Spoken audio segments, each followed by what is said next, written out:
மூத்தம்மா என்ற சிறுகதை வந்து ஓட்டமாவடி என்ற கிழக்கிழங்கையினுடைய ஓட்டமாவடி என்ற பிரதேசத்தை களமாக கொண்டதாக அமைந்திருக்கிறது. இந்த சிறுகதையை நாங்க பார்க்கறதன் ஊடாக நீங்க பகுதி 2ல கட்டுரை பகுதியில நீங்க சிறுகதை எழுத வேண்டி வந்தால் அந்த இடத்திலேயும் உங்களுக்கு இது பிரயோசனம் ஆக வேண்டும் என்ற வகையில தான் நான் இந்த சிறுகதையை கொண்டு போவேன். நான் ஏற்கனவே உங்களுக்கு சிறுகதை பற்றி நான் விளங்கப்படுத்துற நேரம் சொல்லி இருக்கிறேன். நான் அப்ப சிறுகதை வந்து 3 அடிப்படையை கொண்டதாக இருக்கும். மற்றது பாத்திரம். நான் இந்த சிறுகதைக்கு போறதுக்கு முன்னுக்கு நான் அந்த 3 விஷயத்தை உங்களுக்கு நான் கொஞ்சம் விளங்கப்படுத்துறேன். இப்ப கருவண்டு சொல்றது இந்த கதையின் ஊடாக கதாசிரியர் எங்களுக்கு எதனை சொல்ல முற்படுகிறார் என்பதனை சொல்வதுதான் கரு என்று சொல்லுவோம். அப்ப இந்த மூத்தம்மா என்ற சிறுகதையினுடைய கரு என்னன்னு சொன்னா பிள்ளைகள், அதாவது ஒரு ஒரு ஒரு ஒரு மனிதனுடைய ஒரு சிறுவனுடைய வளர்ச்சியில மூத்தோர்களின் பங்கு மிக முக்கியமானது. அந்த சிறுவனுடைய ஆளுமையில், அதாவது காசிம் என்ற சிறுவனுடைய ஆளுமையில எந்த அளவுக்கு மூத்தம்மாவினுடைய விடயங்கள் மிக நுணுக்கமாக அவனுடைய வாழ்க்கையில் அவனுடைய ஆளுமையை வளர்ப்பதில் கண்ணும் கருத்துமாக இருக்கிறது என்பதை சொல்வது இந்த சிறுகதையினுடைய பிரதான அம்சமாக இருக்கிறது. ஆகவே இதனுடைய கருவை பத்தி மீண்டும் சொல்றதாக இருந்தென்றால், ஒரு மனிதனுடைய உருவாக்கத்துல, ஆளுமை உருவாக்கத்துல மூத்தவர்களின் பங்கு மிக முக்கியமானது என்பதுதான் இதுல சொல்லப்படுகிற விஷயம். ஆகவே அதனை சொல்வதற்கு இவர் கையாண்ட 2 பிரதான பாத்திரம், மிக முக்கியமான பாத்திரம் வந்து இதுல இருக்கின்ற மிக முக்கியமான பாத்திரம் மூத்தம்மா என்ற பாத்திரம். இந்த மூத்தம்மா என்ற பாத்திரத்தை அடிப்படையாக கொண்டுதான் இந்த கதை நகர்த்தப்படுகிறது. இந்த கதையை நகர்த்தி செல்கின்ற பொழுது மூத்தம்மா என்ற பாத்திரத்தினுடைய அடிப்படை விடயங்கள், ஆளுமைகள் காசிம் என்ற பாத்திரத்தில் எவ்வாறு பிரதிபலிக்கின்றன என்பதனை கூறுவதாக அமைந்திருக்கிறது. ஆகவே அந்த விடயத்தை நாங்க மிச்சம் கவனமாக பார்க்க வேண்டி இருக்கிறது. ஆகவே இந்த அது 2வது விஷயம். அப்ப பாத்திரத்தை பொறுத்த வரையில் இதுல பிரதான பாத்திரம் வந்து மூத்தம்மா என்ற பாத்திரம், துணை பாத்திரம் வந்து காசிம் என்ற பாத்திரம், மேலும் நீங்க பாத்தீங்கன்னா மூத்த வாப்பா என்ற ஒரு பாத்திரம் இருக்கிறது. அது இடைக்கிடை மட்டும் கொஞ்சம் வந்து போகுது. அதுல 2 அல்லது 3 வீதம்தான் இந்த கதைக்குள்ள மூத்த வாப்பாவுடைய பாத்திரம் இருக்கிறது. மற்றது 1-2 சின்ன பாத்திரங்களுடைய பெயர் மாத்திரம்தான். ஆகவே நாங்கள் சிறுகதை ஒன்றை எழுதுகின்ற பொழுது மிக முக்கியமான பாத்திரம் 1 அல்லது 2 தான் மிக கவனமாக இருக்க வேண்டும் என்றது இந்த கதையை நீங்கள் படிக்கின்ற பொழுது கண்டுகொள்ளலாம். ஏன் இந்த விடயத்தை நேரத்தோட நான் பேசுறேன்டா, உங்களுடைய ஏற்கனவே நான் சொன்னது போல பகுதி 2ல 25 புள்ளிகளுக்கு சிறுகதை எழுதுவதற்கு உங்களுக்கு வருகின்ற பொழுது இதை நீங்கள் ஒரு படிப்பினையாக கொள்ள வேண்டும் என்பதுதான் மிக முக்கியமானது. அப்ப அடுத்தது நீங்க பாத்தீங்கன்னா களம் என்று சொல்றது என்னண்டா, இந்த கதை நிகழ்கின்ற இடம்தான் களம். இந்த கதையை பொறுத்த வரையில தென்னிலங்கையினுடைய கிழக்கிழங்கையினுடைய ஒரு நெய்தல் நிலத்தை அடிப்படையாக கொண்டதாக இந்த இந்த களம் அமைந்திருக்கிறது. அதிலே பிரதானமாக மூத்தம்மாவினுடைய வீடு ஒரு களமாக பிரதான களமாக இருக்கிறது. அந்த வீட்டை அடிப்படையாக கொண்டுதான் இந்த கதை நகர்த்தப்பட்டிருக்கிறது. மேலும் ஒரு சிறு களம் பாடசாலை அடிப்படையாக கொண்டதாக இருக்கிறது. ஆகவே அந்த கள வர்ணனையின் பொழுது அந்த சூழலுடைய தன்மைகள், அந்த காட்சிகள், அந்த கிராமப்புறத்தினுடைய விஷயங்கள், அதாவது நாய் துரத்தி கொண்டு போற விடயங்கள், நிழல் போன்ற விடயங்கள், அந்த கிராமத்தினுடைய ஒரு இடத்துல வருகிறது. அப்படி என்றால் அந்த கிராமத்திலே பயன்படுத்துகின்ற உவமைகள், உருவகங்கள், மற்றது கிராம நம்பிக்கைகள் எல்லாமே இதுல சேர்க்கப்பட்டிருக்கிறது. ஆகவே ஒரு சிறுகதை எழுதுகின்ற பொழுது குறித்த களம் என்பது மிக முக்கியமானது. ஆகவே களத்தை நாங்கள் பயன்படுத்துகின்ற பொழுது அந்த களத்துக்கே உரிய பாரம்பரியங்கள் கையாளப்பட வேண்டும் என்பதனையும் இதுல நீங்க கவனத்தில் கொள்ள வேண்டும். ஓகே அப்படியே விளைஞ்சுதா? சிறுகதை பற்றின ஒரு அறிமுகம் உங்களுக்கு விளைஞ்சுதா? ஓகே. இப்ப நாங்க இந்த கதையை ஒருக்கா பார்ப்போம். இப்ப இந்த கதைக்கு தலைப்பு போடுற நேரம் பாத்தீங்கன்னா நீங்க ஒரு பாத்திரத்தினுடைய பேரைத்தான் தலைப்பாக போட்டிருக்கிறாங்க. ஆகவே மூத்தம்மா அவ்வளவுதான் தலைப்பு. இதுல பல விடயங்கள் சொன்னாலும் தலைப்பு மிக சுருக்கமாக தெளிவானதாக உங்களுக்கு தரப்பட்டிருக்கிறது. அதை நீங்க பார்க்கலாம். அப்படித்தானே? Okay, right. இது எழுதினது ஓட்டமாவடி அரஃபாத். இவர் இளைய தலைமுறை எழுத்தாளர்களுள் மிக முக்கியமானவர். சிறுகதை, கவிதை போன்ற ஆக்க இலக்கியங்களில் கால் பதித்துள்ளதோடு கலை, இலக்கியம், சமயம் சார்ந்த துறைகளில் பத்தி எழுத்து எழுதி இருப்பவர். இந்த பத்தி எழுத்து என்றால் என்ன என்று கேட்டா என்ன விட சொல்லலாம் பிள்ளையர்? பத்தி எழுத்து என்று சொன்ன என்ன? கட்டுரை மரபுகளை மீறி ஆக்கப்படும் பத்திரிகை வர முன் இல்ல சொல்லி முடியலையா ஹஸ்னா? நீங்க உங்க விடைய ஏதோ சொல்ல முற்படுறீங்க, சரியா சொல்லுங்க. இந்த பத்தி எழுத்து என்றால் என்னன்ற கேள்வி வந்து உங்களுக்கு தமிழ் லிட்ரேச்சர்ல வருகின்ற ஒரு கேள்வி. நாங்க பார்த்தும் இருக்கிறோம். கவிக்கு அப்துல் ரஹ்மான். கட்டுரை ஆ. கட்டுரை மரபுகளை மீறி ஆக்கப்படிய ஓ, அகப்படுகின்ற மற்றது சொல்லி முடியுங்கோவன். பத்தி எழுத்துன்னா தெளிவா விளங்கிக் கொள்ளுங்க. என்னண்டா, பத்திரிகைகள் சஞ்சிகைகளுக்கு எழுதப்படுகின்ற ஆக்கங்களை தான் நாங்க பத்தி எழுத்துக்கள்னு சொல்லுவோம். என்ன சொல்லுங்க? சொல்லுங்க, பத்தி எழுத்துக்கள் என்றால் என்ன? பத்திரிகை சஞ்சிகைகளுக்கு எழுதப்படும் ஆக்கம். பத்திரிகைகள் சஞ்சிகைகளுக்கு எழுதப்படுகின்ற ஆக்கங்களை தான் நாங்க பத்தி எழுத்துக்கள்னு சொல்றோம். அதுல ஹஸ்னா சொன்னது பத்தி எழுத்தினுடைய ஒரு இயல்பு. அது கட்டுரையாகவும் இருக்காது, கவிதையாகவும் இருக்காது, ரெண்டுக்கும் இடைப்பட்ட ஒரு கோணத்துல போய்கொண்டிருக்கும். அதுதான் ஹஸ்னா சொல்ல வந்தது. அது ஒரு இயல்பு. ஆகவே அதனுடைய டெபினிஷன் என்னன்னு கேட்டா, பத்திரிகைகளுக்கு சஞ்சிகைகளுக்கு எழுதப்படுகின்ற ஆக்கங்கள் என்பதுதான் அதுக்கான விடை. ஓகேயா? சரியா? சரி சார். ரைட். சரி சார். இப்ப மூத்தமாண்டு தலைப்பு போட்டு இந்த ஓட்டமாவடி அரஃபாத் பற்றிய இந்த குறிப்பு எழுதி கொள்ளுங்க. சரியா? ஓகே. என்ன பேசாம இருக்கிறீங்க எல்லாரும்? சரி சார். Okay sir. ம்.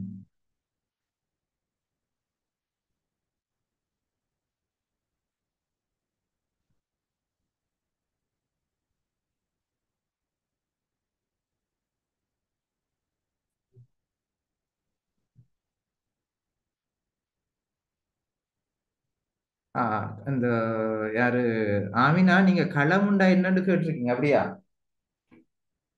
ஆமினா, களமுண்டு சொன்ன ஆமினா என்னன்னா, அதாவது ஒரு கதை நிகழ்கின்ற இடம். கதையை நாங்க களமண்டா நேரடி பொருள் வந்து இடம் என்பது பொருள். அப்ப ஒரு கதையை நாங்க நடத்தி செல்வதற்கான ஒரு இடத்தை நாங்க இப்ப அது ஒரு ஆபீஸாக இருக்கலாம், ஒரு பாடசாலையாக இருக்கலாம், அல்ல ஒரு கடையாக இருக்கலாம், அல்ல ஒரு வீதியாக இருக்கலாம். இதெல்லாம் களம் என்று சொல்லுவோம் நாங்க. இப்ப இந்த இதுல பாத்தீங்கன்னு சொன்னா, மூத்தமானுடைய வீட்டை அடிப்படையாக கொண்டுதான் அந்த கதை நகர்த்தப்படுகிறது. ஆகவே அதுதான் களமாக இருக்கிறது. ஓகேயா? Okay sir. Thank you sir. Right. எழுதி முடிச்சா எனக்கு ஹேண்ட் ரைஸ் பண்ணுங்க.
ஓகேயா பிள்ளை? சரியா?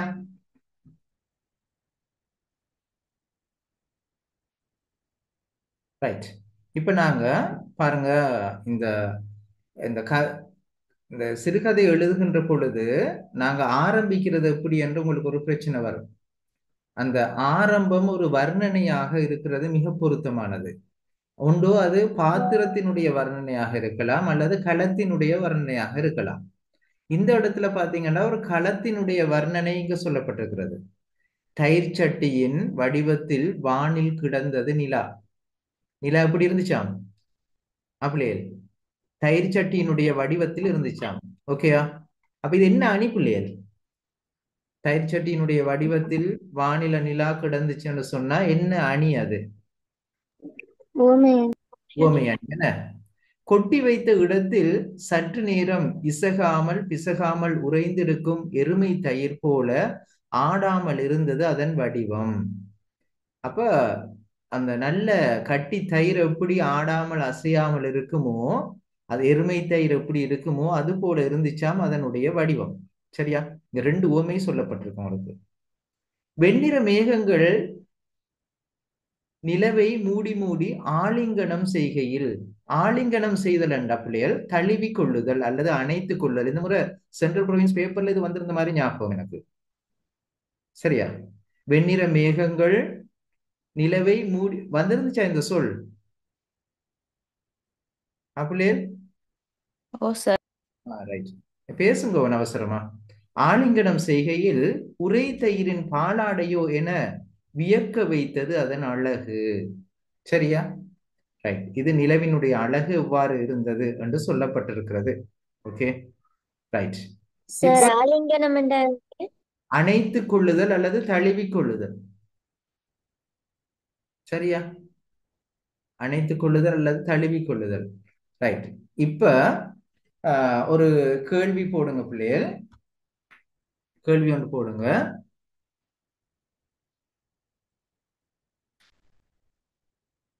நிலவின் அழகு எவ்வாறு கூறப்பட்டிருக்கிறது? நிலவின் அழகு எவ்வாறு கூறப்பட்டிருக்கிறது?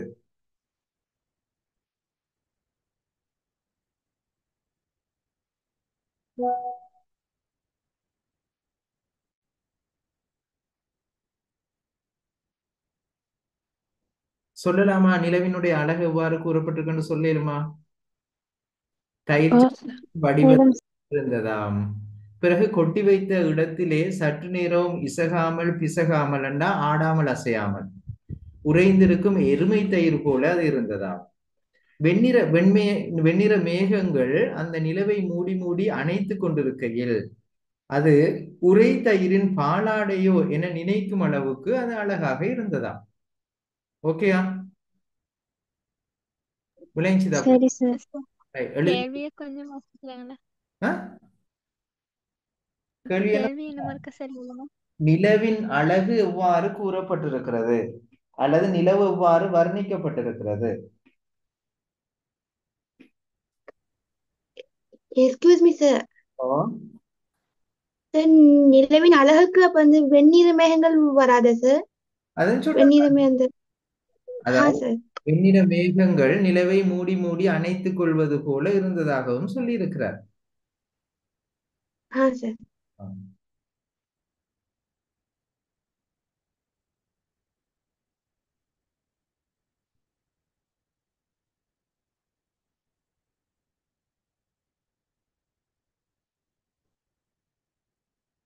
அப்படியே இந்த புத்தகத்தை பார்த்து எழுதக்கூடாது, அதை விளங்கி எழுத வேணுமா?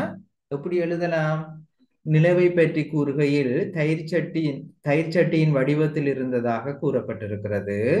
மேலும் கொட்டி வைத்த இடத்திலே ஆடாமல் அசையாமல் இருக்கின்ற உறைந்த எருமை தயிர் போல இருக்கிறது என்று கூறப்பட்டிருக்கிறது.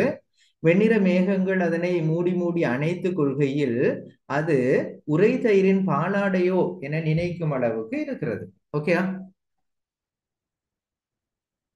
சரியா? சரி சார். மரியம் ரியாஸ் ஓகேயா? விளங்குதா பிள்ளைய? ஓ சார். மரியம் ரியாஸ் உங்களோட ஃபர்ஸ்ட் கிளாஸ் உங்களை கொஞ்சம் இன்ட்ரடியூஸ் பண்ணுங்க. நான் பதுதீன் ஸ்கூல்ல கிரேட் 11 இங்கிலீஷ் மீடியத்துல படிக்கிறேன் சார். பதியுதீன் எங்க இருக்குன்னு சொல்லணும். என்ன இதுல ஹோல்ஸ் ஹண்டி. இருக்கு. கேண்டி இல்லையா? ஹண்டி சார்.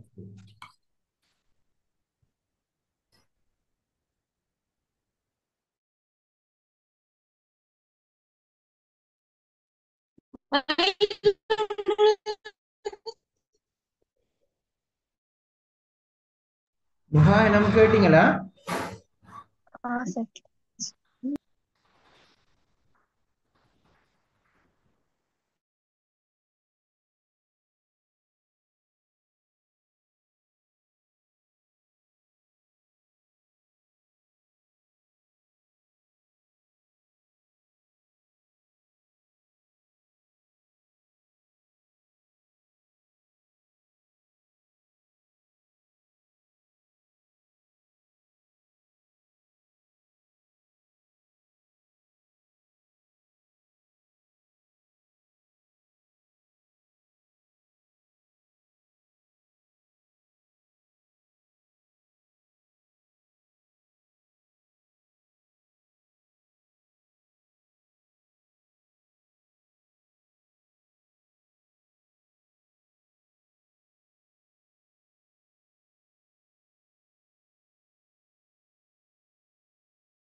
எழுதி முடிச்சாக்க ஹேண்ட் ரைஸ் பண்ணுங்க.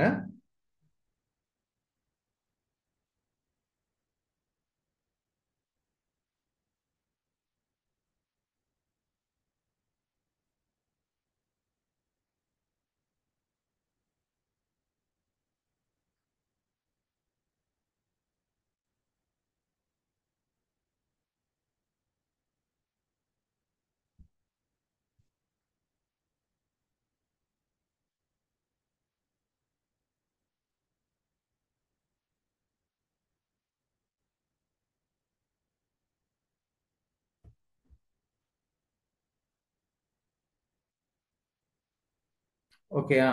ரைட். அடுத்தது இப்ப இந்த நிலவு பற்றிய இந்த கேள்வி முடிஞ்சிட்டு கீழே அடுத்த கேள்வி போடுங்க. இக்கதையில் கையாளப்பட்டுள்ள அணிகள் என்று சொல்லி, இக்கதையில் கையாளப்பட்டுள்ள அணிகள் என்று போடுங்க.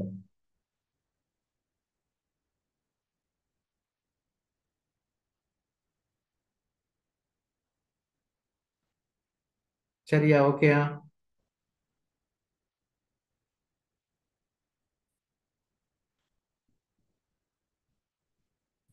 போட்டீங்களா பிள்ளைகள்? ஓ சார். Sir. இதுல பாருங்க, தயிர் சட்டியின் வடிவத்தில் நிலவு இருந்ததாக நிலவு தயிர் சட்டிக்கு உவமிக்கப்பட்டுள்ளது என்றது ஓர் உவமை அணி. நிலவு தயிர் சட்டிக்கு உவமிக்கப்பட்டுள்ளது. அடுத்தது இரண்டாவது உவமை என்னன்னா, கொட்டி வைத்த எருமை தயிர் போல ஆடாமல் அசையாமல் இருந்ததாக நிலவு உவமிக்கப்பட்டிருக்கிறது. அந்த ரெண்டு உவமையும் எழுதுறீங்களா? முதலாவது ஓகே சார். தயிர் சட்டியின் சரி வடிவத்தில் இருந்ததாக சொல்லப்பட்டிருக்கு, அது ஒரு உவமை அணி. அடுத்தது இரண்டாவது உவமை அணி என்ன?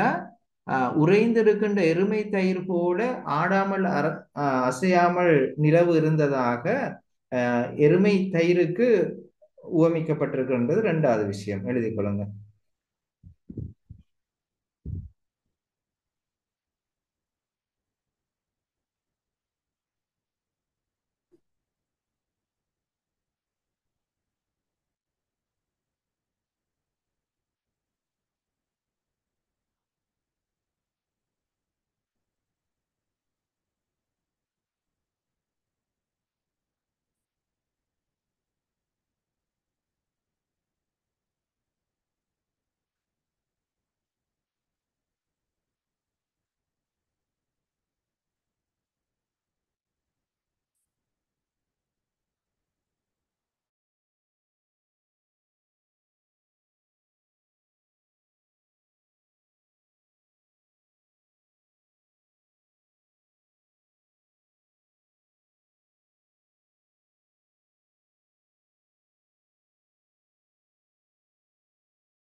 எழுதி முடிச்சா ஹேண்ட் ரைஸ் பண்ணுங்க.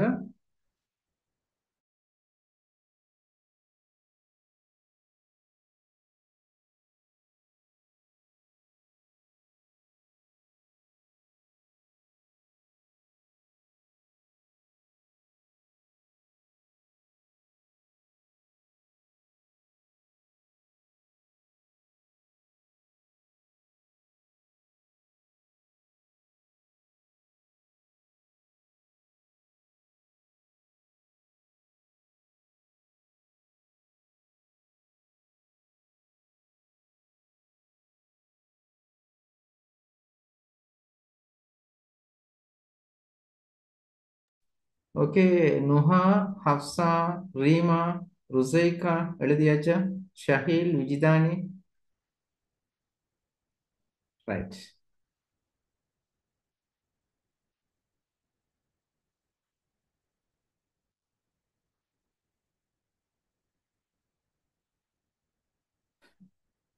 ரைட், அடுத்தது பாருங்க பிள்ளைய. இதுல இந்த உரை தயிரின் பாலாடையோ என கூறப்பட்டிருக்கிறது என்ன அணி? உரை தயிரின் பாலாடையோ என கூறப்பட்டிருக்கிறது என்ன அணி என்று சொல்லுங்க.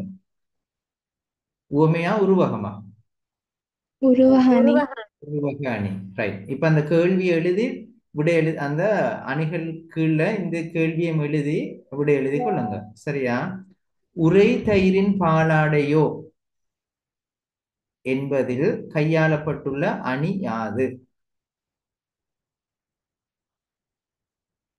உரை தயிரின் பாலாடையோ என்பதில் பயின்றுள்ள அணி யாது?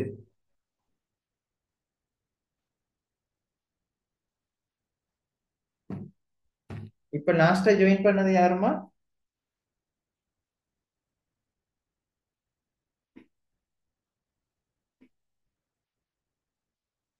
உரை தயிரின் பாலாடையோ என்பதில் பயின்றுள்ள அணி யாது?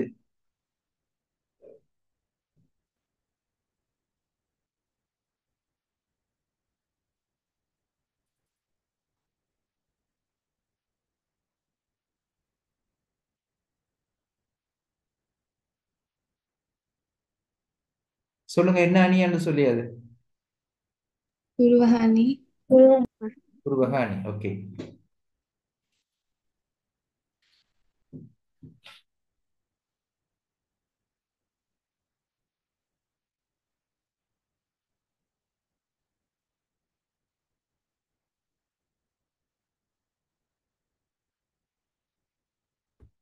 ரைட்.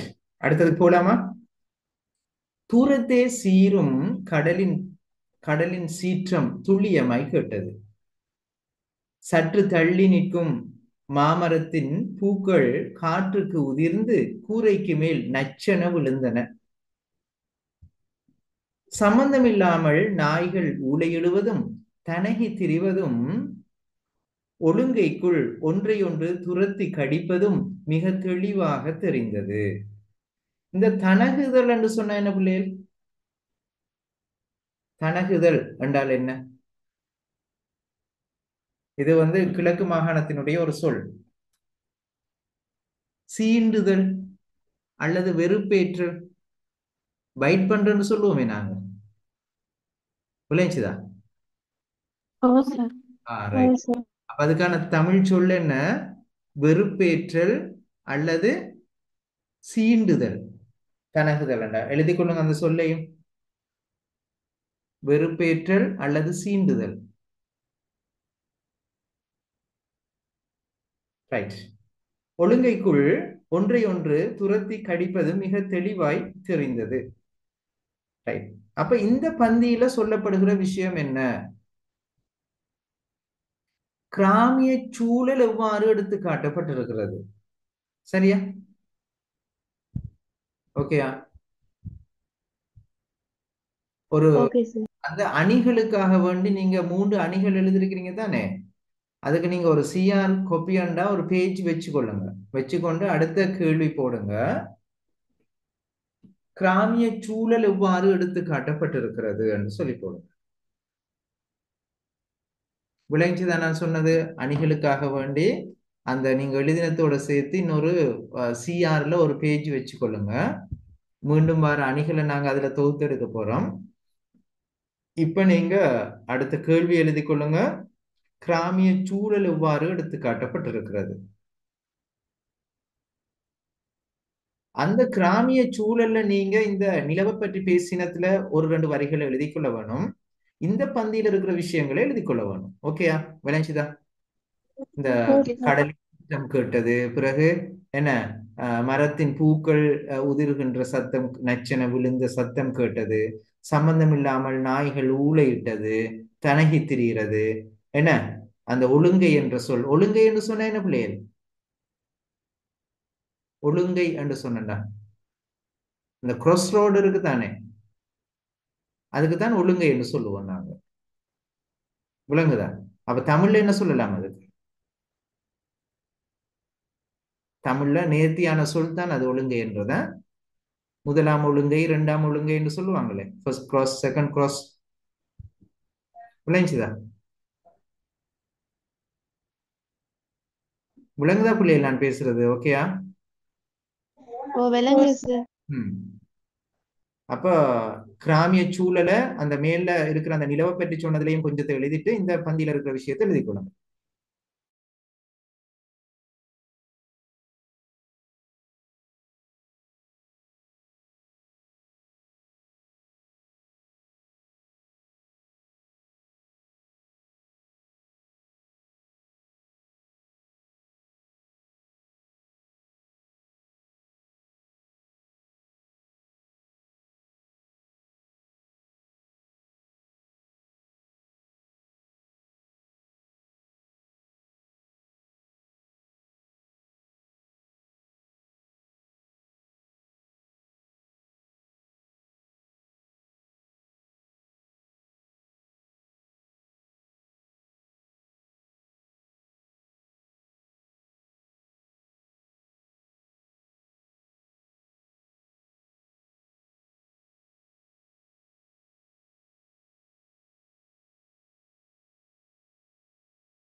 சார் சீற்றமண்டா అంటే சீற்றமண்டா கோபம்.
ஓகே பிள்ளைகள் எழுதிட்டீங்களா?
எழுதி முடிச்சா ஹேண்ட் ரைஸ் பண்ணுங்க.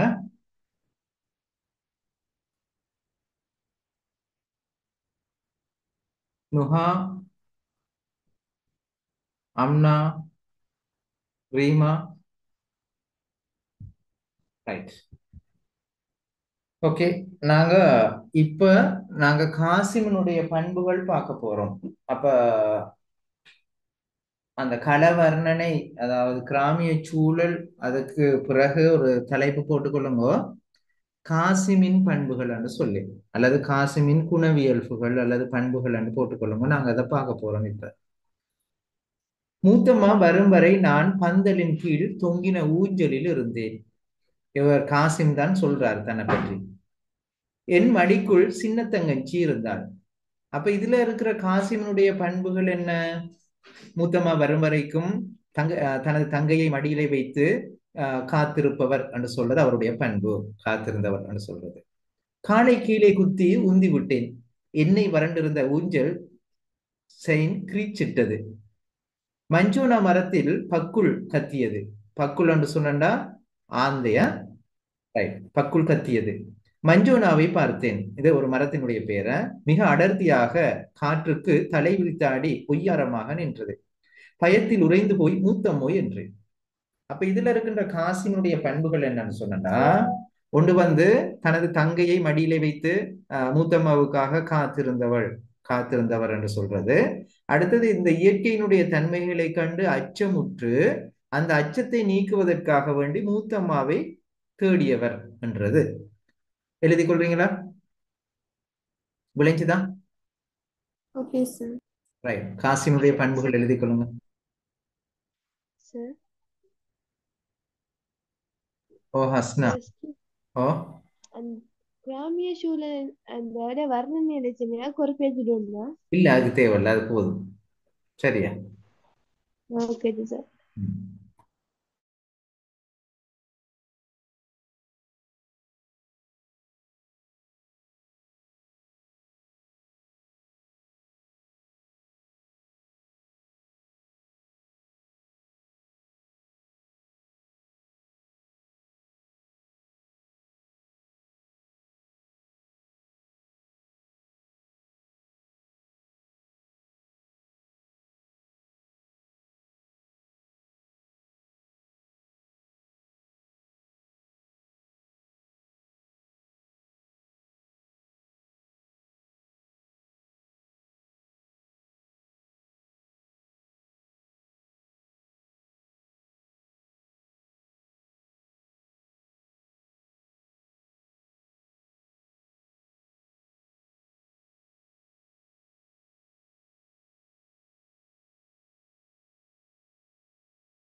எழுதி முடிச்சா ஹேண்ட் ரைஸ் பண்ணுங்க பிள்ளைகள். பக்குலண்டா என்ன சொன்னா? ஆந்தை. அதுக்கு கோட்டான் என்றும் சொல்றத அதை எழுதி வச்சுக்கொள்ளுங்க. கோட்டான். ஓகே. சரி அது அடுத்து சொல்ல ஆந்தி எழுத்துது. ஓ, ஆந்தைக்கு பக்குலுக்கு கோட்டான் என்றும் சொல்றது. சில நேரம் உங்களோட ஒன் ஆன்சர்ல கோட்டான் என்று விட வந்திருந்தா நீங்க தேடி அடிக்கணும் தானே என்ன? சரியா?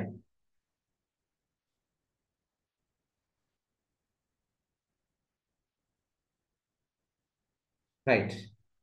நுஹா, ரீமா எழுதிட்டீங்களா? ருசைக்கா, ஷஹீல். ரைட். நான் இப்ப அடுத்ததுக்கு போக போறேன். இப்ப இதுல நாங்க இப்ப பார்த்ததுல மூத்தம்மாவுடைய ஏதாவது பண்புகள் இருக்கா பிள்ளைய? சொல்லுங்க. பிறகு வருது ஞாபகப்படுத்து. இல்ல சார். இல்லையா? அப்ப காசிமுக்கு பயப்பட்டா யார நாடுறாரு காசிம்? மூத்தம்மா. அது மூத்தம்மாவோட பண்பு தானே. இப்ப காசிம் மூத்தம்மாவா நாடுறாருண்டா மூத்தம்மா கிட்ட ஒரு அரவணைப்பு இருக்கிறன்னு தானே அர்த்தம். அப்படித்தானே? ரைட். நாங்க அடுத்த பந்தியில் இருக்கிறதுனால இதுல எழுதாம போயிட்டு அடுத்த பந்தியில் எழுதுவோம். என்ன மனே, என்ன மனேண்டா என்ன மகனே, இந்த பக்குள் கத்துதுகா ஒரு சிரட்டையில் நெருப்பு தணலை நிறைத்து கொண்டு வெளியே வந்தா. பந்தலில் கீழிருந்த உப்பு கட்டிகளை தூவினான். பட்பட்டென பெரும் சத்தத்துடன் வெடித்தது. பக்குள் பறந்ததாக சிலமன் இல்லை. சிலமன் என்ற அடையாளம், அறிகுறி எழுதி கொள்ளுங்க. இந்த சொற்கள் எல்லாம் ஒன் ஆன்சருக்கு வருது. இதெல்லாம் அந்த கிராமப்புற சொற்கள். சிலமன் என்ற அடையாளம் அல்லது அறிகுறிய. சிலமன் இல்லை எனினும் அது கத்துவதை நிறுத்தி கொண்டதில் எனக்கு திருப்தி. மறுபடியும் குடிலுக்குள் நுழைந்து ஒரு துண்டுப்பாயுடன் வந்தா. ரைட். இதுல இருக்கின்ற மூத்தம்மாட பண்புகள் என்ன? காசிம் அழைத்தவுடனே காசிமுடைய அச்சத்தை நீக்குவதற்காக வந்திருக்கிறா. காரணத்தை கேட்டு அவ என்ன செஞ்சிருக்கிறா? இது அந்த கிராமப்புற மக்களினுடைய ஒரு பழக்கம். அது ஆந்தை வந்தன்னு சொன்னா என்ன செய்வாங்க? ஒரு சிரட்டையில நெருப்பை போட்டு அதுக்குள்ள உப்பு கல்ல போடுவாங்க. அது வெடிக்கிற சத்தத்துக்கு ஆந்தை பறக்குமாம் என்ற ஒரு அவங்களுடைய நம்பிக்கை ஒன்று இருக்கிறது. கிராமிய வழக்கம் ஒன்று இருக்கிறது. அதை நான் வேற எழுத வைப்பேன். இவ்வாறு செய்தவன்றது இந்த மூத்தம்மாவுடைய பண்பு. என்ன பிறகு என்ன செய்தா? ஒரு துண்டு பாயுடன் அங்கே அமர்ந்தா. இதெல்லாம் மூத்தம்மாவுடைய பண்புகள் எழுதுங்கோ. இப்ப காசிமனுடைய பண்புகள் நீங்க போட்டு 2 பண்பு எழுதிருக்கிறீங்க தானே. அவருக்கு எல்லாம் 1.5 பக்கம் வச்சுக்கொள்ளுங்க. விளங்குதா? காசிமனுடைய பண்புகள் எழுதுறதுக்கு மொத்தமாக 1.5 பக்கம் வச்சுக்கொள்ளுங்க. வச்சு கொண்டுட்டு இப்ப மூத்தம்மானுடைய பண்புகள் என்று போட்டு இப்ப பார்த்த மூத்தம்மாட பண்புகள் எழுதுங்க. என்னென்ன பண்புகள் என்றா? காசிமனுடைய அச்சத்தை தீர்ப்பதற்காக உடனடியாக வந்தவர். என்ன மகனே என்று கேட்டவர்.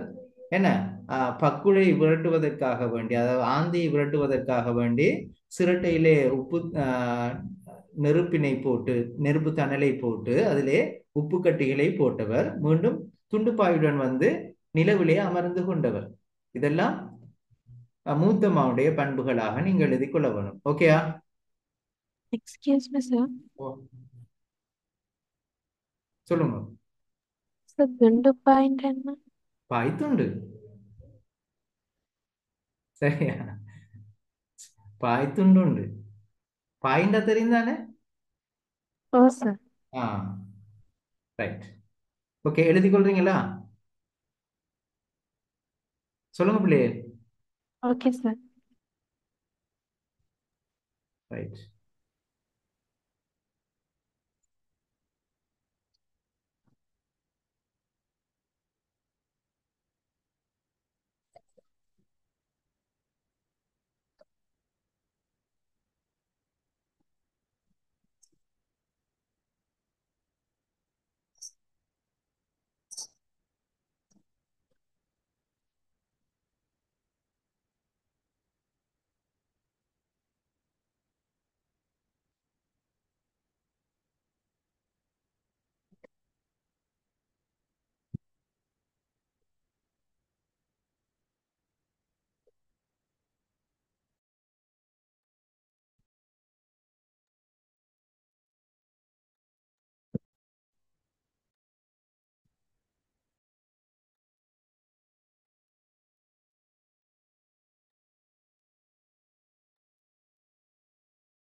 எழுதிட்டீங்களா?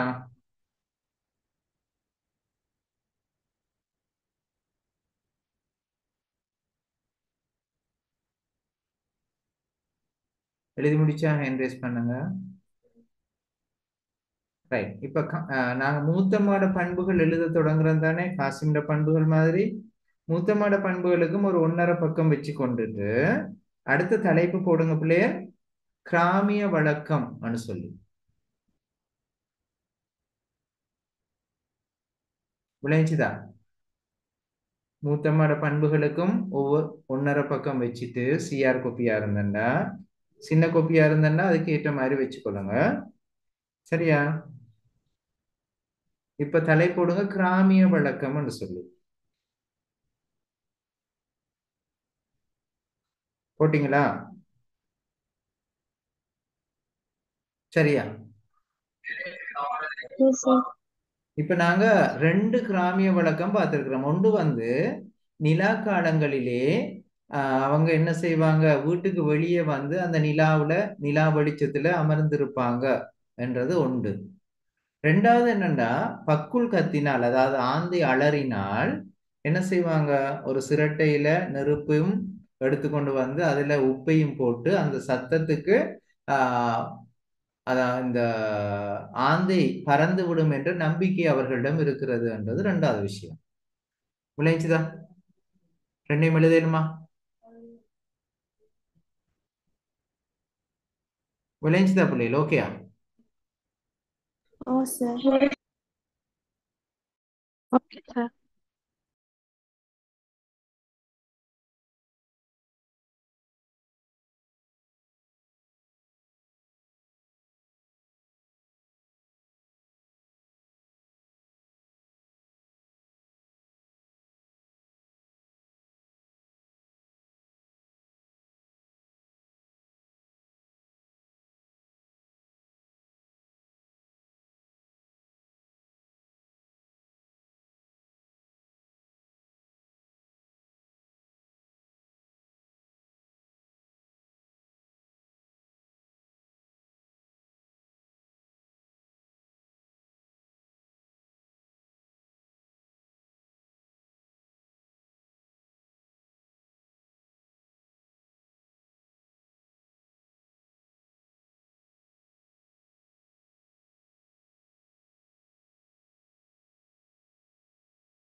ஓகே பிள்ளைகள் எழுதிட்டீங்களா?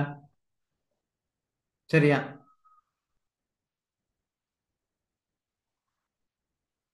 ரைட்.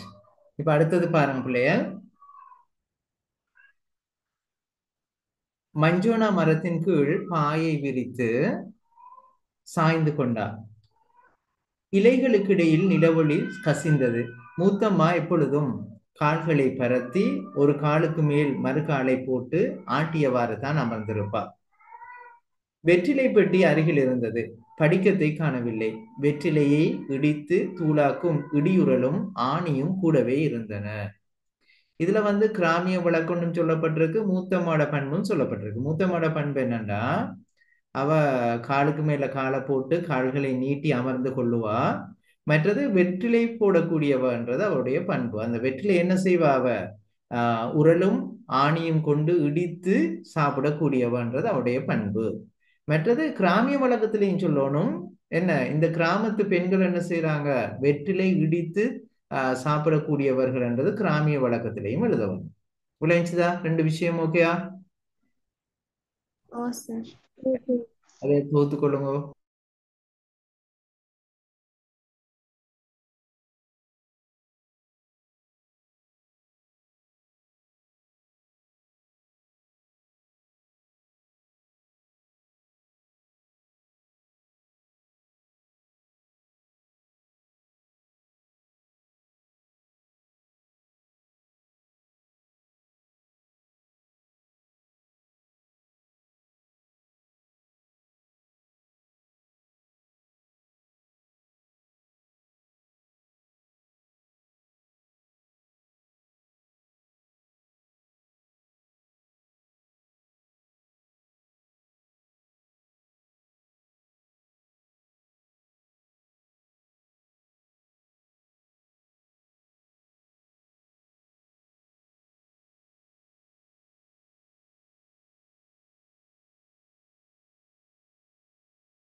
Sir, excuse me.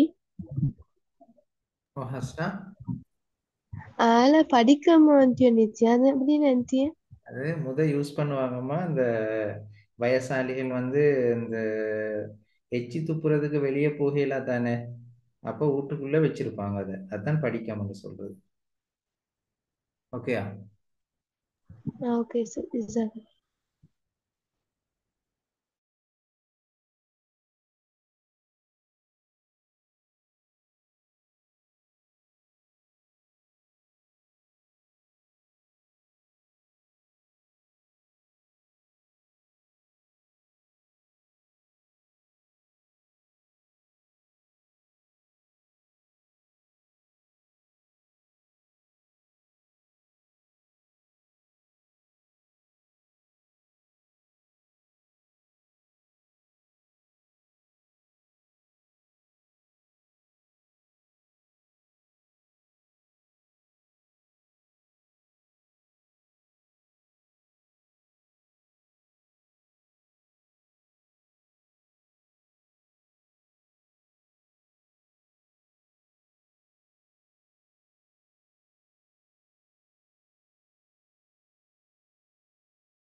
எழுதி முடிச்சாக்கள் ஹேண்ட் ரைஸ் பண்ணுங்க பிள்ளைகள்.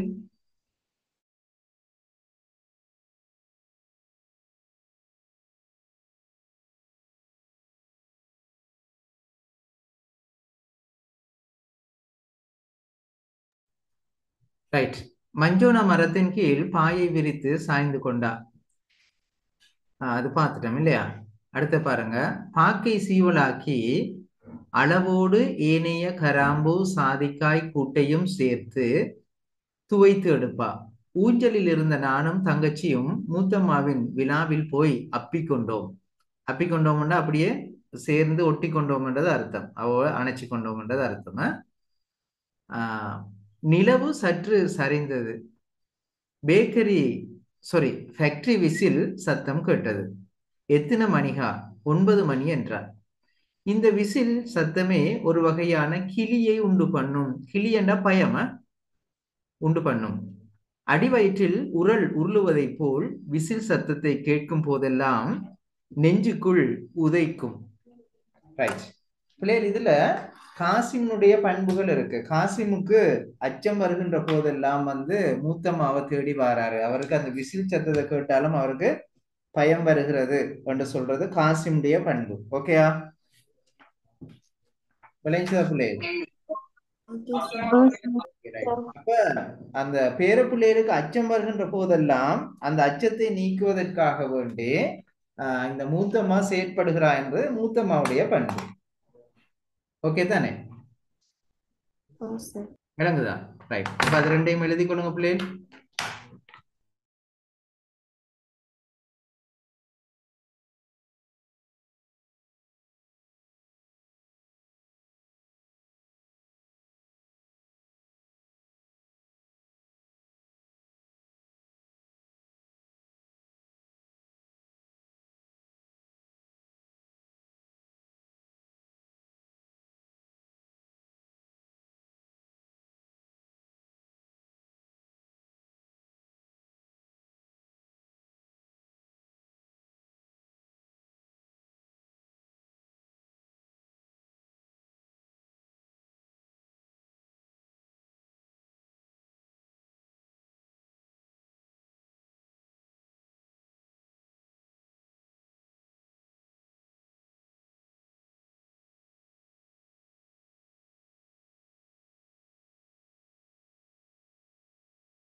கட்டாயினா ரீஜாயின் ஆகும் பிள்ளைகள்.